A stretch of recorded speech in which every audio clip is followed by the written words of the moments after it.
pre-Aldershot away. Gary, how involved have you been with advising the board on their decision to reject Derby's bid from Luke Thomas?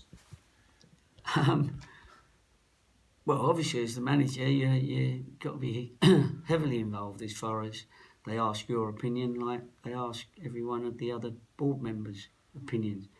My opinion never changes. I think he'll get looked after here. I think already from 9 years old to 16, and he's on the bench for the first team. He trains with the first team every day. Not going to get that anywhere else. And I think this is the place for him to develop best.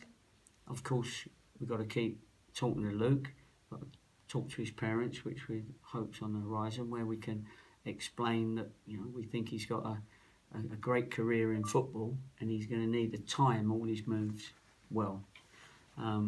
So, my opinion is that he's as a father of a son who came through this whole system and had different problems and was at a smaller club, then went to a higher club, it didn't work out, had to come to a smaller club, and before you know it, you've lost your sort of teenage years to under 21 football. And really, at 17, 18, 19, you should be playing first team games for someone. That's what I believe. So that's my opinion and still is. And I think, as I said before, when someone's had 50 games in Cheltenham's first team, then they'll be ready for someone to come and make a significant offer that suits everybody. At the moment, there's enough interest in him, and quite rightly, because he is a good player, that you don't have to jump in with both feet at any offer that comes in right this minute, because nobody really knows what his true potential is going to be just yet.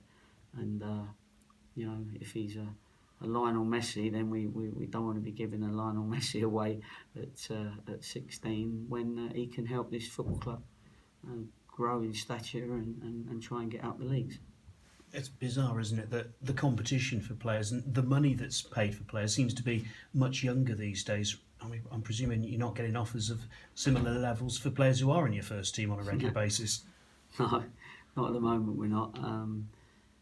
I think the academy system has got their own system of figures, and so there is a sort of like a base figure that everybody warrants, depending on how many years they've been at the club, etc., etc. But Luke's at the stage now anyway where those figures don't come into play. I think it's over a certain age or whatever it is, but they don't come into play. So it's really just negotiating if that's what you want to do. But at the moment, the kid's local. He's getting on with the lads. He's certainly playing a big part in training. Nobody's looking at him and thinking, no, he's in our team. We're bound to lose today in a five-a-side out here. He's done very, very well, and he needs to keep going. And hopefully, all these people will be there and thereabouts when he comes through properly. I know there's only 3 points at stake, but how different is this week compared to the hoo-ha of the build-up of last week's game? I suppose just as important this week's the main thing, isn't it?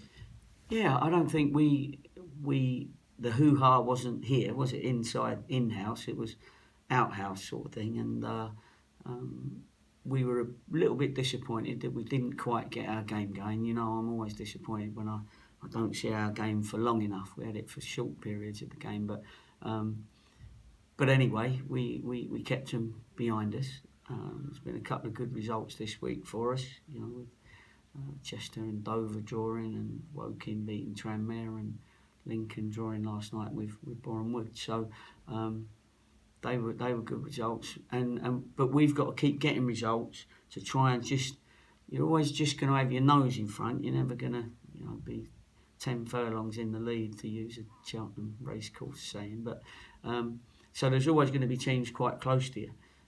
But the more points you can pick up now, the easier it will be at the end of the season.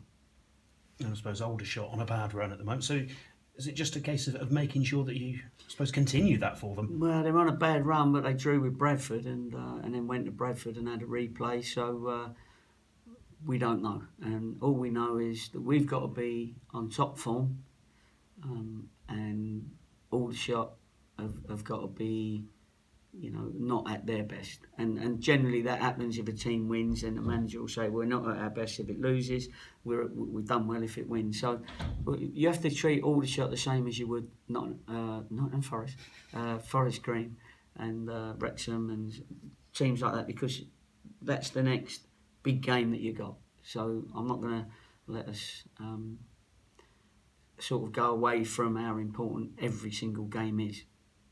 And to be fair to your players, by and large, they've done that, haven't they? They've shown that trustworthiness. Well, they've done it because we've made sure that we have our meetings, we have our their strengths and weaknesses. We work on our strengths and weaknesses, and they're all learning about the intensity of staying top of the league and staying in the title race, because I'm making sure that they see it, hear it all the time from me and my staff. Tomorrow's the deadline for signing loan players. Any progress? Yeah, there is progress. I mean, I did say to you fellas in secret, but you ended up putting it all over the radio and all over the papers. Everyone's worried now. That I was going to make a couple of signings, and you was right. I did try it. We've made one, but that's going to be out a little bit later on today. You'll be the first people that know when it works out. I don't think he's not a name that everybody straight away will go, oh yeah. But he's a player that we want to bring in as another striker. It's up till January again. We know him well. I say we, me, my brother who does our scouting. We know him well, and we're very pleased to have him here. He's a 6'2" striker that can play number 9 or number 10. So that gives us a nice little bit of leeway there. The centre half that we were bringing in, most players that come on loan at this stage want to play. No pro clubs are going to, give you somebody that you can say, well, he's going to be on the bench and he's going to be cover for us. They won't do that, because they may as well play in their reserves or their under 21. So that became difficult. But the good thing is, this I told you 2 or 3 games ago. But the good thing is now Downsy has only got one more game to survive before all his bookings are expunged, whatever it is. So that's good. So we've got 3 centre halves at the moment, which is what you need in case we play 3, or in case I can always play 2. And I didn't want to bring anyone in and couldn't, that was going to sit on the bench. They wanted to come straight in. And how do you bring somebody straight in, excuse me, when you're top of the league? It's very difficult to go, oh, sorry, Righty, Billy, you're top goal scorers, but I'm not playing you this week. You know what I mean? Or say that Downsy, you've played nearly every minute of every game, or Pars, who put his head and got 6 stitches in his face. And sorry about that, chaps. And Dickie, who's playing well. So tell them they're not playing, because they've got us where we are. So the lad that's coming in knows the situation. He's willing to fight for his place, and he's a young lad that they want to give him the experience of the intensity of a team that's top of the league that plays a bit of football. You mentioned Pars there. Is he okay, and everyone else okay for the weekend? Yeah, he's okay. Some would say he couldn't get any uglier. No, that's terrible. But he's a great lad, because he's he's always has a little bit of a laugh, and he enjoys other people having a laugh, and he can't laugh. He's got this big cut, and when you mustn't laugh or you can't laugh, it's very hard not to. Yeah, look, we're all smiling, and even a smile cracks it up and starts it bleeding again. But no, he's fine now, and he's had his 3 or 4 days he's out of danger, let's say. Brave lad, and it's been a great signing for us, Pars, because he's a silent hero, really, and if people sort of look at the DVDs that we do and see what he does alongside the others, you'll see that he's well pulling his weight, and we're very pleased to have him. Centre halves don't worry about flesh wounds, do they? No, them war wounds are sort of like medals of courage, aren't they? You know, they like the old broken nose and scars on their eyebrows and cut lips. Thank you. No problem. Just a quick one with Luke. How close is he to making the first team on a regular basis here? I think he's closer than most 16-year-olds would be, that's for sure. And because he's been handling the rigours and the body contact of men's football in training every day, and he sung his song, got that out of the way, he's not having to do that again here anyway.